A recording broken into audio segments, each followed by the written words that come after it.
Hey guys, what we'd like to do in this video is talk about monitors and kind of state the obvious that a good monitor can make all the difference to your gaming experience, can make it more enjoyable to play, and certainly if you're playing a game that requires a fast reaction time such as a first-person shooter or a driving game, it can actually make you a better player as well. No doubt about it, it can make you a better player.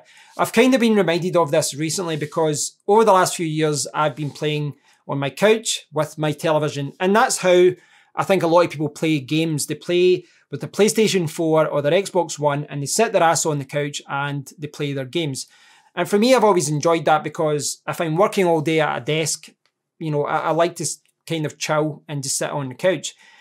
But over the last few weeks, I've been playing on my gaming laptop and I've been playing with this monitor. And jumping back to the television, well, it's night and day. Now, I'm not going to review this in this video. I want to test it more before I do any kind of review of this monitor, but this is the Gigabyte Aorus AD27QD.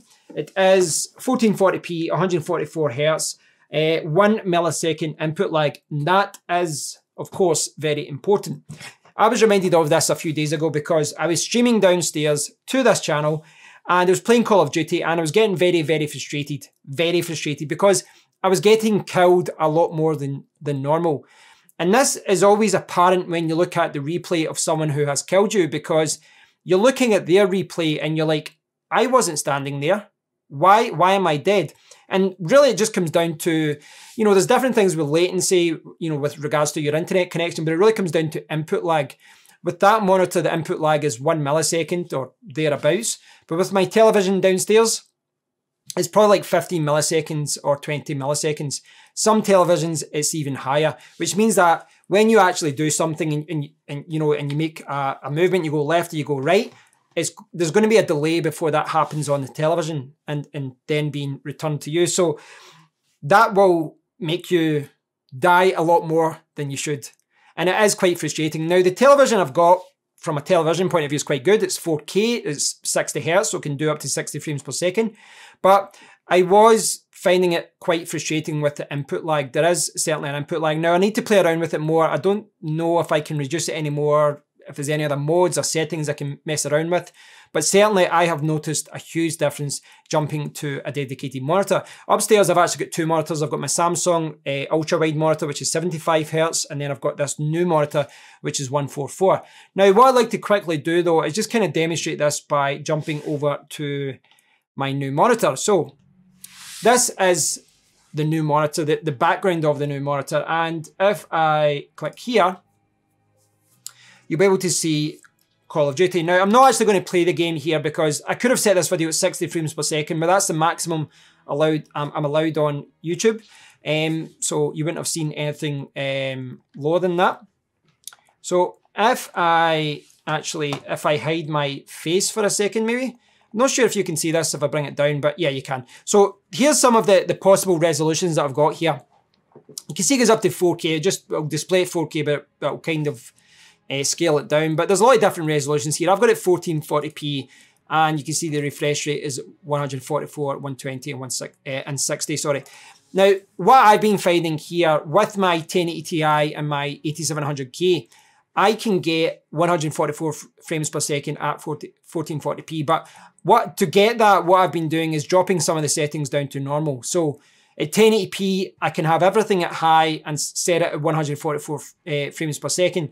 But I've had to drop some of the settings down to get 144 frames per second. And in order to do that, all you have to do is you go in here and, you know, this is the same in every game, but just make sure you've got a counter that shows your FPS. And you can see at the top left there, the frames per second. Now, the frames per second is set at 60 in the menu. That's how I've got it set up there. And you can see it there, 60 in the menu, up to 250 in the actual gameplay. That's how it's set up just now. Now, what that means is that when I jump into a game, the frame rate will go up. If I had to do it right now, it would jump up to 100 because I'm recording. But when I've got Chrome closed, when I've got the OBS closed, I've got everything closed off, I get about 144 frames per second. It does kind of go up and down though. If I drop some settings from normal down to low, I reckon it'll be a little bit more consistent. Right now it jumps around between 135 and 144. But, you know, the point here is that I can get that. Now I could put all the settings back up to high, but when I do that, it drops the frame rate down to, you know, like 110, 120. And this is the thing, you know, I've been messing around with this a lot at this point, but what I'm trying to do at this point is just test where the right balance for me is as far as getting better graphics or getting a higher frame rate for, you know, making it smoother. But I've been really enjoying it, and I think the combination of the higher resolution, the higher refresh rate, the low input lag, it really has hit home how important a good monitor is. Certainly with games like Call of Duty and other first-person shooter games, it really has hit home how important these games are to how well you play. And I've noticed that because I've been playing here, I've been playing on my gaming laptop, high refresh rates, a low input lag, sorry. And then when I jump back to the PS4, I'm just not playing as well.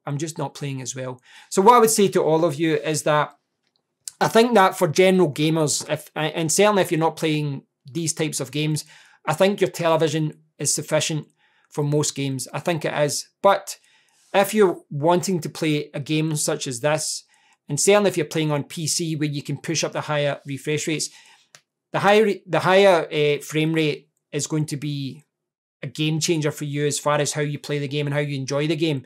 But the input lag is also something that is very, very important. The input lag in some televisions is excruciatingly high. It really is high to the point where it's detrimental to the way that you play the game.